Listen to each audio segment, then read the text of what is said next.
Hey, everybody, and welcome back to the show. I'm Christy Lowe. I'm your host, and I'm really glad that you are back here with us again this week. It's the last episode for 2023, and you know what, guys? I'm really excited.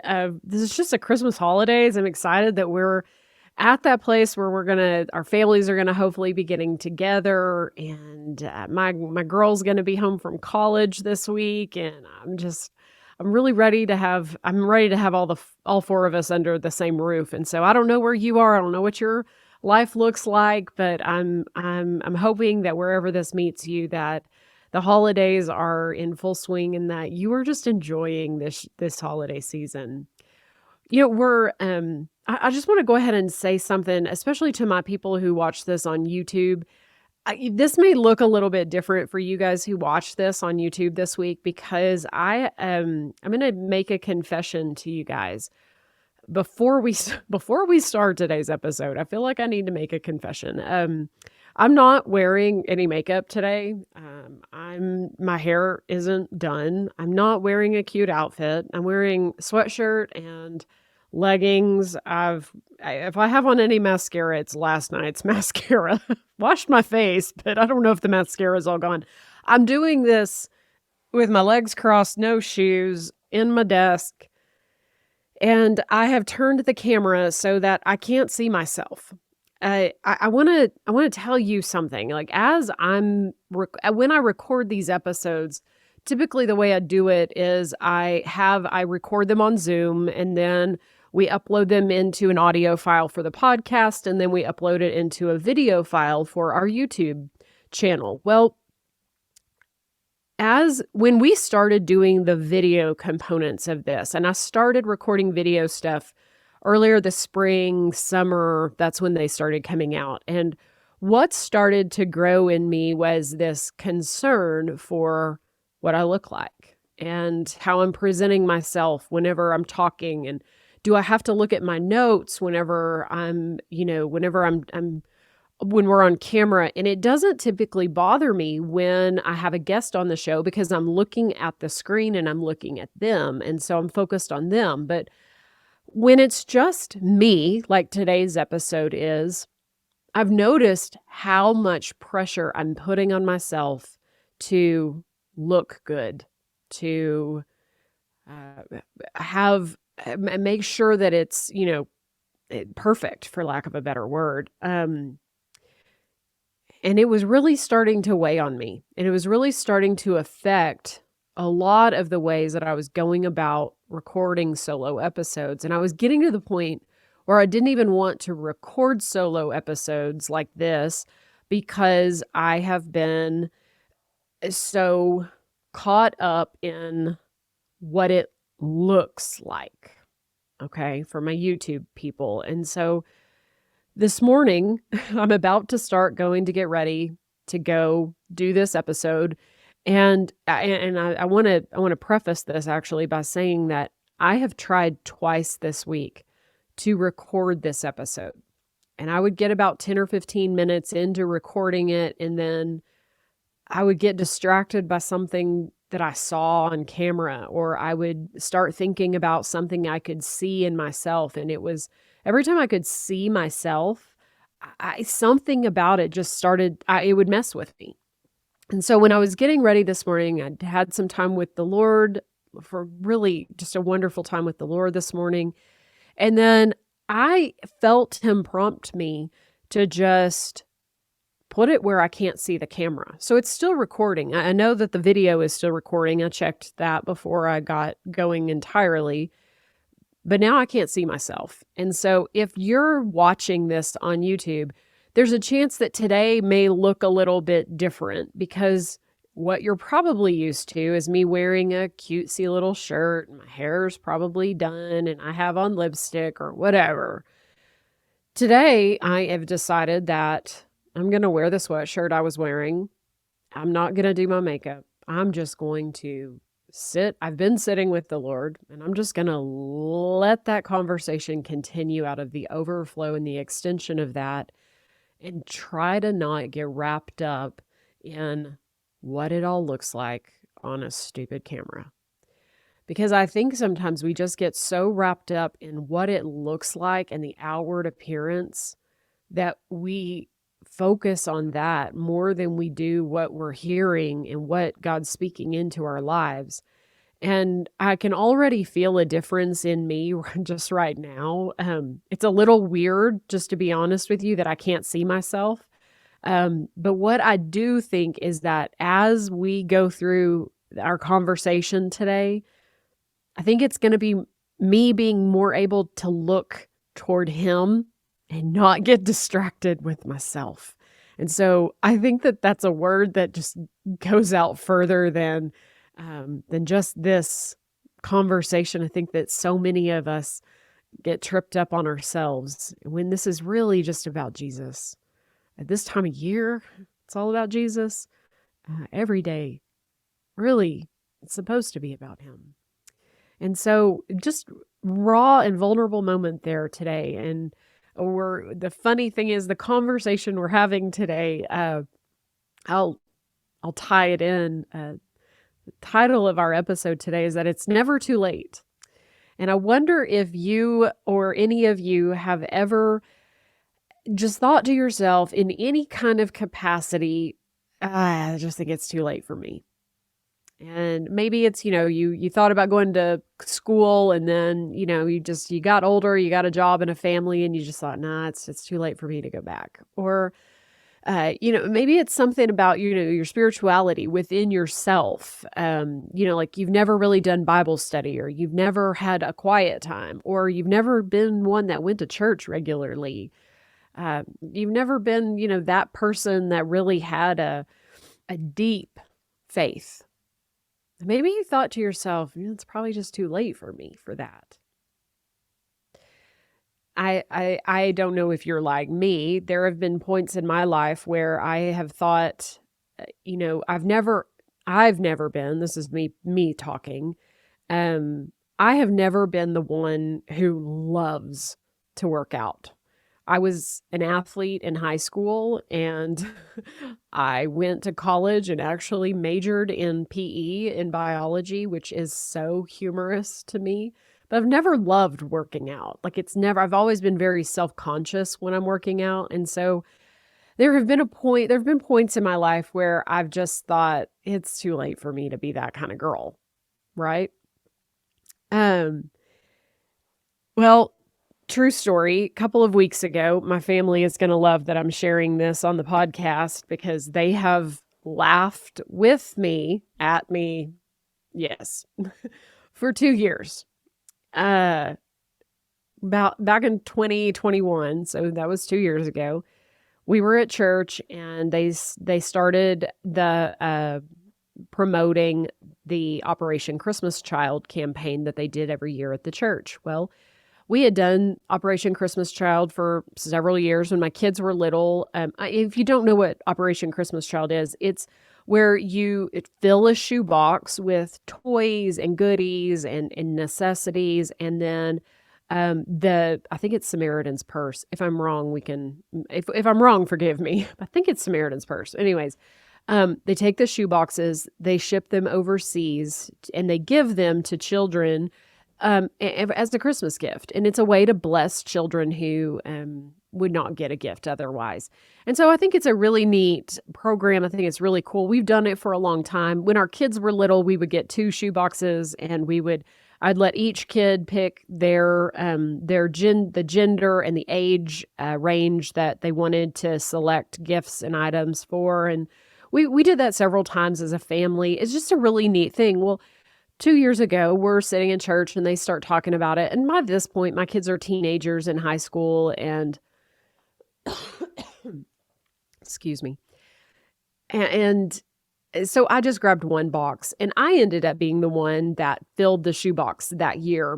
And it was fun. It was fine. No, nothing major going on. But one thing led to another, and I entirely forgot to turn the box in. Did not get it turned in before the deadline. And so I decided in my brilliantness to put it on the top shelf in our laundry room and just take it the next year.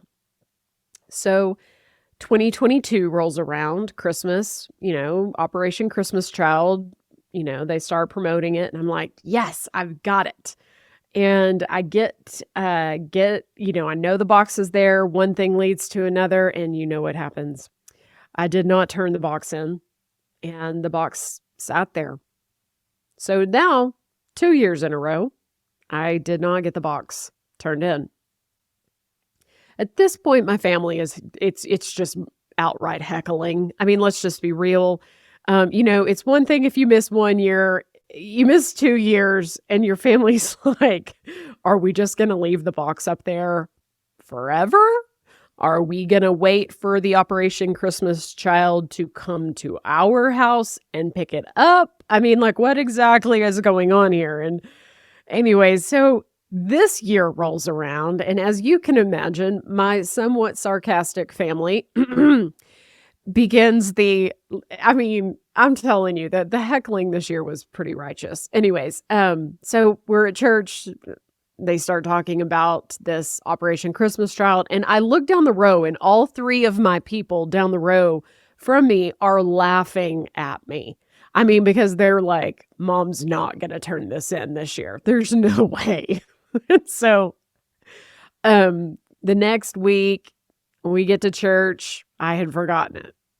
Week later, I get to church, I had forgotten it. I don't know. That happens a couple of weeks. Well, the week that it's due, okay, I'm like, I can't forget it this year. Like, I can't forget it. And so I get it down off the shelf. I set a reminder in my phone. Y'all, when I pull the box down out, like from up on the shelf, it's been sitting up there for 2 years solid, okay? So when I get it down, it's covered in dust bunnies, okay? Totally covered in dust bunnies. So I get it down, pull it. I have to wipe the dirt off of it. And so open it up, check everything out. Like, what all did I put in here? And so I did replace the batteries. Like I bought a flashlight, so I replaced the batteries, and everything else was like, stuff that wasn't going to expire or break or anything. And so it was good to go.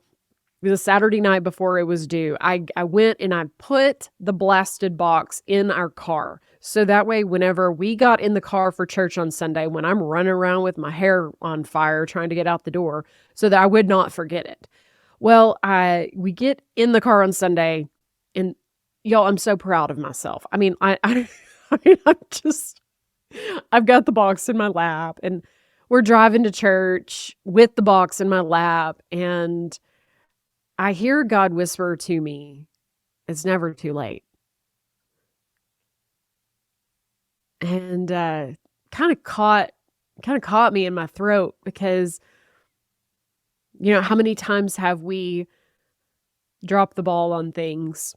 How many times have we had the best of intentions and we didn't follow through? And I'm terrible, y'all. I'm terrible at follow through. I'm terrible at getting things across the finish line. I'm wonderful. If you need a girl to brainstorm ideas, I am your girl. If you need a girl that has tenacity and is the one who is like, "Let me get this done for you," y'all, I'm terrible. Because for 2 years, I had the best of intentions to get this box to that Operation Christmas Child Christmas tree at the church, and I'd failed. And yet, I'm sitting there, and it catches me. Man, I don't like to, like, y'all know I'm a crier, but like, it really does, it just tendered my heart so deeply. Because I'm sitting there with that box in my lap, and honestly, it's kind of a mix of shame of, man, excuse my language, but man, I suck sometimes. Like, man. And yet, instead of condemnation, instead of, "Yeah, you go. Yeah, you do kind of stink, Christy," God comes to me and he says, "It's never too late." Man, we serve a gracious God, don't we? We serve such a gracious God. And I think about, would my standing with Jesus have been any different if I had forgotten that box again this year? No, it wouldn't have. He's still going to love me just the same. That's not going to change. But when I did do it, whenever I did finally get the ball across the finish line, he met me with compassion instead of shame. And I think so many times we think it's too late. I can't do something, or that opportunity has passed me by. It's too late to make a change. It's too late to show up for somebody the way you should have. It's too late to carve a new path. I think sometimes we think, because the world will yell at us so wildly, that our failures define our future and that they disqualify us from being useful to God. And yes, there are times when God will give us a command to do something. There are times where he will say to us, I need you to go do this. And there are moments where the moment will pass us by. So I don't want to discount those times. I mean, if he calls you to help the guy and you don't, well, he's going to go find somebody else to help the homeless guy. So I think that there are moments where it can pass us by and it can be, quote unquote, too late. But then I think that there are things about our life, spiritual health in our life, spiritual direction, relationship things that maybe have gotten off course. And we think to ourselves, it's just too late for us to make a change there. When really it's not that it's too late to make a change. It's that we have decided that we are disqualified from doing it for one reason or another. Sometimes it's our past, I think of, there was a lady, gosh, it's been about 25 years ago now. So I was in my 20s, that tells you. And when you're in your 20s and you're young and people volunteer you to help them move. Well, I had gotten voluntold to help somebody move, and so it's fine. I didn't really mind, but I was helping these people move, and they were probably in their, I think they were, I'm now in my mid-40s, and so I think they were probably around 50 years old. They were old enough to be my parents, okay? And we're walking into the house, and I'm carrying boxes with this lady, and I see beside her doorbell that there's a little sign that says, as for me and my house, we will serve the Lord. And I remember saying to her, oh, that's so cool. Like, I love that. I love that you have that by your doorbell. So as we're walking in and I see her, that sign on the doorbell, and I say something like, oh, that's so cool. Whatever, my little 20-something beboppity voice, in my mind, it sounds like this. Oh my gosh, that's like so cool. Like, oh, you have like a sign that says like, you love Jesus on your front door. Oh my gosh, that is like amazing. Okay, that's what it sounded like in my head. I have no idea what it really sounded like, but in my mind, that's what I hear. And I remember we're setting boxes down on the floor in her living room, and she looks at me real fast. I mean, like, it was like super fast. And she cuts her eyes at me and she goes, oh no. She goes, we're going to be taking that down. And I couldn't imagine that I could not fathom that somebody would take down a little plaque that says, as for me and my house, we will serve the Lord. Especially somebody that I knew they went to church, and she had told me she prayed on occasions, and she would say things like, oh, I'll be praying for you. And so this is somebody who wasn't outright like rejecting Jesus. They weren't agnostic or atheist. They were just, she just didn't want that sign. And hey, listen, I'm not judging anybody who's taking down signs or doesn't want a sign on their door like that, but it caught me real off guard, okay? And I'm not saying your spirituality is defined by whether or not you have I love Jesus on your front door, okay? Please don't hear that. That's not what I'm saying. It was the moment that stuck with me, because right after that, she said to me, and I'm sure it was because I have no poker face. I know that 47-year-old Christy does not have a poker face. And so I can only imagine that 20-something-year-old Christy did not have a poker face either. And so I'm sure she probably saw the look of concern on my face. And she follows it up real quickly by saying, I mean, I think it's a little bit too late for me. I've never been the super spiritual type. This lady had fallen into the trap of believing that her spirituality, super spiritually, that it was too late for her. And I learned later on in life that she had made some very questionable choices in her life, morally, ethically. She'd gotten into some financial trouble. She had done, I've got the hiccups now. She had done some things I could imagine that would lead her to maybe feel like that what she had done maybe didn't align with God's best and highest for her life. And so I get it to a certain extent, but I also kind of come to that place where I say, but why is it too late? Why is it too late for you to be quote unquote super spiritual? Which, by the way, the goal of this is not super spiritual, okay? The goal of this is obedience. But when we get the memo that somehow we're disqualified from being more than what our past says we are, many times I think we shrink back. I think we withdraw. We take a step back, or we relegate ourselves onto the sidelines and watch everybody else playing it out on the field. And I wonder how many of us have said or thought, it's a little bit too late for me. And I don't know where your life is. I don't know what life has dealt you to make you feel that way.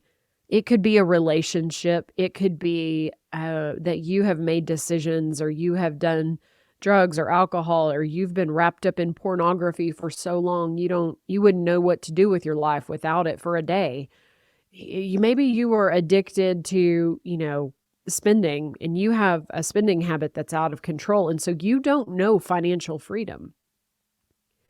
And maybe you've thought to yourself, it's too late for me to ever be free of those things.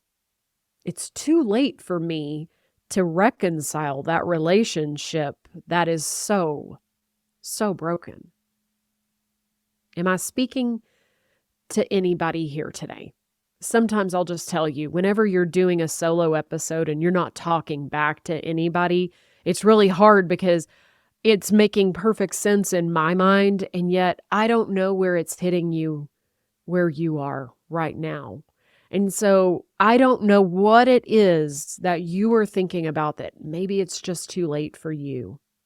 But I want to introduce you to this guy that I don't know if anybody's heard of before or not. His name is Paul, okay? No last name, just Paul, okay? Anyways, sorry. Sometimes when I laugh to myself, I'm like, I wonder if anybody else is laughing back with me. I'm more raw and real today that I don't know if anybody else is seeing this, but I'm just trying to be me today. Okay, anyways, going back to Paul.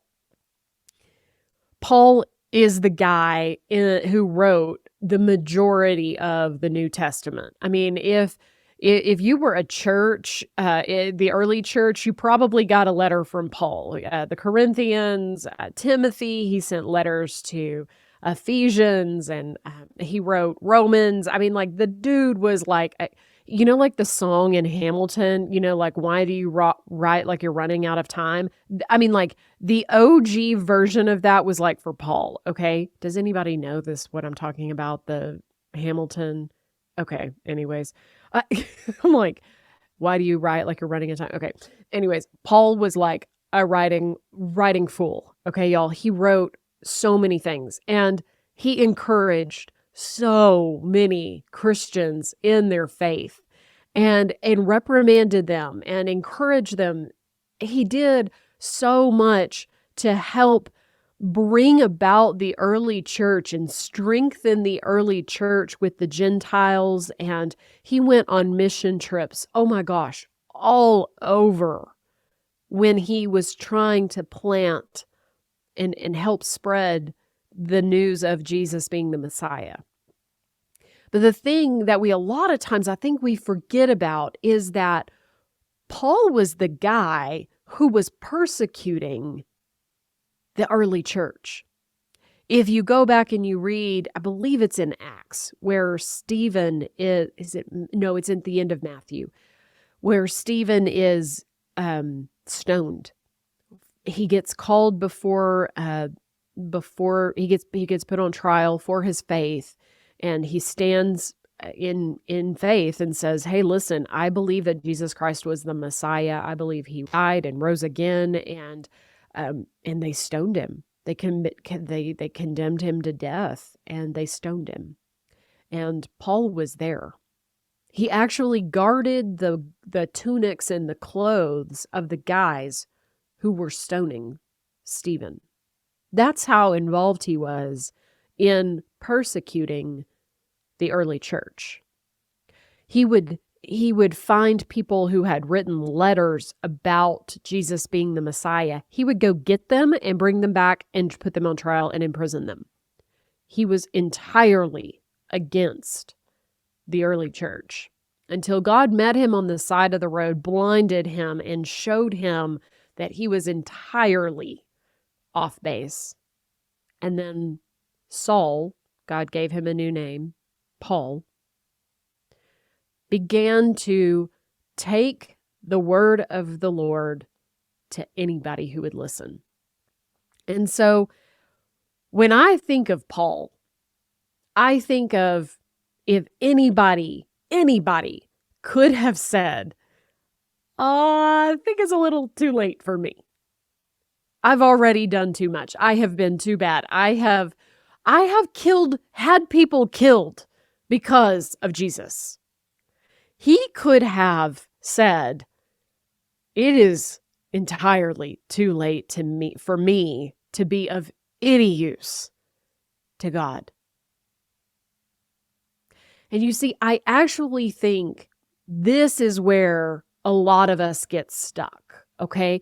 I think a lot of us get stuck when we actually come to the realization, like we're either convicted of our sin, we're pulled out of a pit of sin or depravity or filth. We get some kind of a glimpse that we're on the wrong track.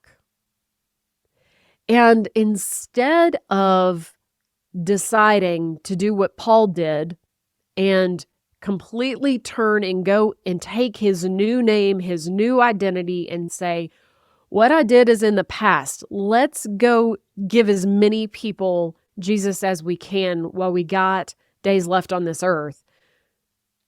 I think a lot of us, what we decide to do is we withdraw, we resign, we decide to live these lives of quietness and defeat as though the sin of our past defined the rest of our lives. We shrink. We lead small lives. And what I'm here to tell you today is that when we shrink back, when we relegate ourselves to the sidelines instead of being in the game, we forfeit the opportunity to let God do something with our lives. And you may be sitting there thinking, but you don't know what I did. Maybe that's what you're thinking to yourself. You're like, you have no idea what I have done, Christy. If you only knew. I mean, I stole from my in-laws. I cheated on my spouse. I lied about a guy at work so I got a promotion and he didn't. You don't know what I've done, Christy. You don't know what I've done. Or some of you are like, you don't know what I did in college. You don't know the choices I made in dark places that still haunt me. Or maybe you're sitting there thinking, it isn't what I've done in the past, it's what I'm doing right now. And if I, of all people, stood up and I started preaching Jesus, everyone in the world would call me a hypocrite. Maybe that's you. Maybe that's what you're saying today. I can't. I'm a hypocrite. You don't know what I've done. And I've debated whether or not to share this part of the story with you, but I just feel like God is giving me the opportunity in this venue, and I would be the one shrinking back if I didn't share with you that I get it. I so get it. I have had a desire to help people in a ministry kind of way for a long time. Y'all, I have loved teaching Bible study over the years. I've loved writing. Years ago, I was blogging. I'm doing some more blogging now on my website, but years ago, I had a blog that I wrote for our church. I really had this vision of wanting to do something full time in some sort of pouring into other people kind of way. And in 2016, things fell apart with my mom. We had had a very difficult relationship just for about 2 decades, and I loved my mom deeply, y'all. It's not a lack of love, but that was one of the most difficult seasons of my life, okay? But in it, the enemy came at me, and when everything went, I've said a lot of edgy things today, y'all. Y'all are going to think I'm a cusser. If you know me, you know I've cussed before, and that sometimes things slip out of my mouth, but I'm trying really hard to let the Lord work on my tongue, but for lack of a better way to put it, so forgive me, but things went to hell in a handbasket in 2016. And what I thought could not get worse just got worse, and it got worse. And I'm laughing so that I don't cry because it just got worse and worse. And in that time and in that season that things are terrible between my mom and I, the enemy comes at me and he would whisper things to me like, "You're a terrible daughter. What kind of Christian do you think you are? You can't even, you must not really love your mom. If you had to draw a boundary, you must not really love her." And then he whispered the one thing that he knew would get me. Because he said, God can never use you now.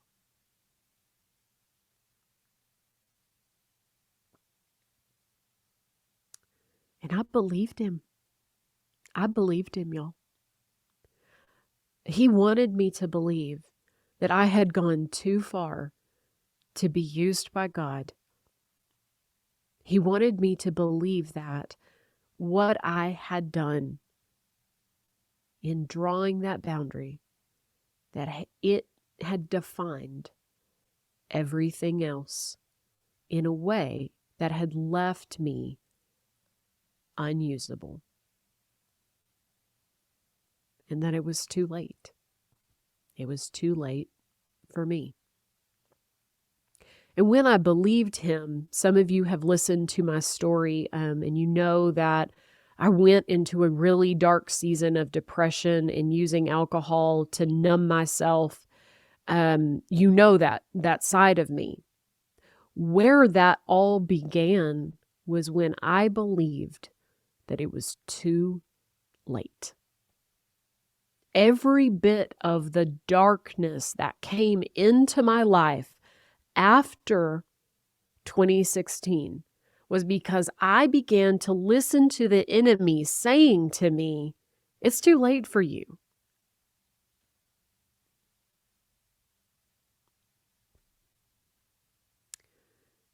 But I'm here to tell you today, it's never too late. And you're not too far gone. I say that so tenderly because I know so many of you are in this place, this darkness. I know there are people listening to this that are thinking, it is so too late for me. It is so dark in your world that you don't have any idea. You wouldn't know up from down. It's so dark. It's in this place right today, right now, that God can whisper to your soul, to our souls, oh child, I've got you. What you think is going to be the death of you, the end of you, it's the very thing I'm going to use to show the world my glory. Let go of your pride, child. Let go of your ego. Darling, stop caring so much about what everyone else thinks. Give me your shame. Give me your burden. Give me that shame and that burden you're carrying. You can't carry those burdens and the work I've called you to do. I am not undone by what you've done, child.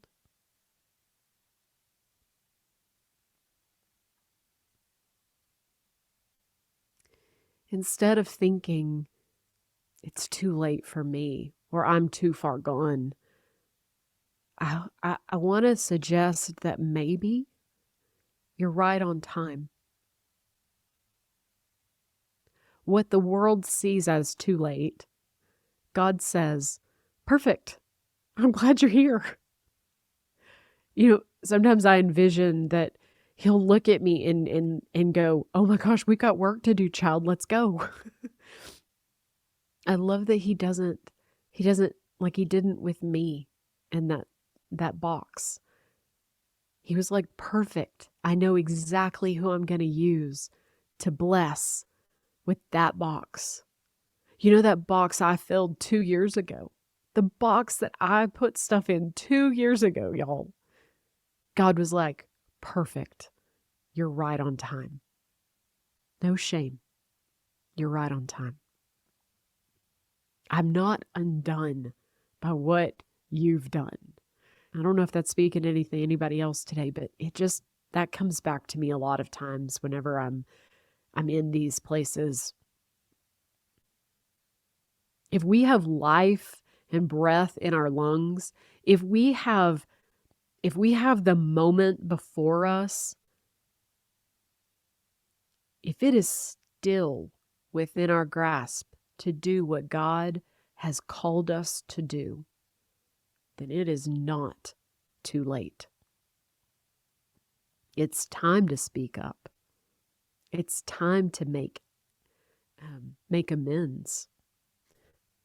It's time to forgive. I think it's time for some of us to acknowledge that we've been standing on the sidelines instead of being in the game. It's time for us to acknowledge that we ourselves have thought that it's too late for us. You know, I think about the moments that God gives us to speak into other people's lives. You know, there's that guy at work that's having a hard time, and maybe it's that you're the one who needs to tell him about how you went through a hard time. Maybe he doesn't think anybody else has been through a hard time. He thinks he's all alone. Maybe it's something simple like that. Maybe it's just about owning the things that we have been through so that we can help someone else with what they're going through. I think so many of us feel like we're all alone and nobody understands where we're going through, but that's because nobody else is willing to speak up and say, this is what I did. It's never too late for us to say, I went through that. Maybe I can help other people with what they went through. Because what you see is that thing That thing that we went through, the thing that you think disqualifies you, that thing, okay? That's what God's going to use to show the world who he is. I'm now forever marked by this desire to see families reconciled. I want to help daughters and moms have healthy relationships. And I find that very often the Lord puts in my path people who have struggles with their mom, or they struggled with their relationship with their daughter. And what the enemy called defeat, God called victory. Lisa Turkhurst said, "The world needs your exact brand of beautiful." And I believe that's true. We need more people who stand on the other side, who offer hope to those who are in dark places. That thing that happened to you, that thing you did, that's what God wants to use to show the world who he is and all he has done. Your story, mine. And together, we shine a light into the darkness. We help other people know that it wasn't too late for us, and it isn't too late for them. Whatever it is today that you've said to yourself that it's too late for you, whether it's something you went through that God is asking you to speak up about and begin to help other people who have gone through it, or it's family issues and you need to do some reconciling this Christmas. If it's a conversation you need to have with someone, maybe it's that you need to change your course of action. What you're doing on a daily basis is not serving you well. It's not serving you anymore. And it's time to create a new path. Maybe that's your moment. It's not too late for you. Whatever it is, more than likely it's something you're resisting. If you're resisting the change, that's probably I would examine those places. Whenever you know something needs to change and then you start resisting the change, that's usually the thing that you need to take to God first and say, "Are you asking me to change something? I thought it was too late for me in this." As we wrap up today, I want to encourage you that wherever this has met you, I believe fully in that the Holy Spirit comes between us, that this microphone that records this, that the Holy Spirit can use it wherever you are. And that could be tomorrow, or it could be 50 years from now. The Holy Spirit is still going to be active in your life wherever you are. And my prayer is that the Holy Spirit speaks specifically to what it is that you have believed was too late for you, when in fact it was just right now that he is asking you to step into that and to say, "Okay, I'll believe you. If it's not too late for me, I'll cooperate. I'm with you. You can do it. You can do this." My friend Anna says, "We can do hard things."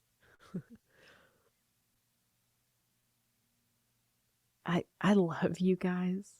I say that a lot. And I saw a meme one time that said something like, "How can you love me? You don't know me." And I think the meme says something back, "Well, there's a lot of people that hate people they've never met. So if they can hate, I can love." Well, that's kind of how I feel. I love you. I've had the incredible opportunity to meet some of you listeners that I didn't know recently. I got to meet one of our listeners, Laura, this week, and it was such a joy to just put names and faces together and hear stories of how God is meeting you or equipping you in your own walks. that has been such a joy to me. And if you don't already get my newsletter, I want to tell you why real quick. I want you to sign up for my newsletter, okay? Um, First of all, that will give you an email address. That's me. Whenever you get those emails from me, those are me. Like, I write those emails. That's not somebody else in, like, a dark corner of the internet making up words for me. I do not use AI to write my emails. I write my emails to you. And then second is, you're in the Even If family now. And so if you need prayer, you'll have my email address. So go subscribe. The easiest way to get there is christylowe.com/subscribe. And that will give you the subscribe to my newsletter. You'll be able to connect with me. And if you need to pray, if you need somebody to pray for you something, email me. Just reach out. DM me on Instagram or Facebook. The highest honor I could do would be to continue to lift you up and bless you guys. And because I adore y'all. I love y'all. And yeah, I hope that today has met a need. I hope that it has encouraged you in some way. It has been much more tender in my heart doing it without being able to see the video, and it's probably for the best. I'm probably just going to upload the whole video onto YouTube and leave it unedited and just go with it. Just because it's been so much easier to connect with you guys not looking at a screen. I am so very, very grateful for you guys. I hope that you guys enjoy your Christmas holidays. And if you need anything, like I said, you know where to find me. Before we end, I want to make sure I remind you, we'll be back on January the 9th. I've got John Kidwell coming on the show, y'all. He's amazing. The first episode next year is called Rehire Your Best Self. And it was an incredible conversation. I think you guys are going to like it. It's a good way to kick off the new year. So don't break all of your New Year's resolutions before January 9th, whenever you listen to that episode, okay? Deal? Stick with them for at least 9 days until you hear what John Kidwell has to say about it, because, oh my gosh, he and I had a really cool conversation about just bettering ourselves. And I think you're going to like that. So have a wonderful, wonderful Christmas break. And good Lord willing, I'll see you in 2024.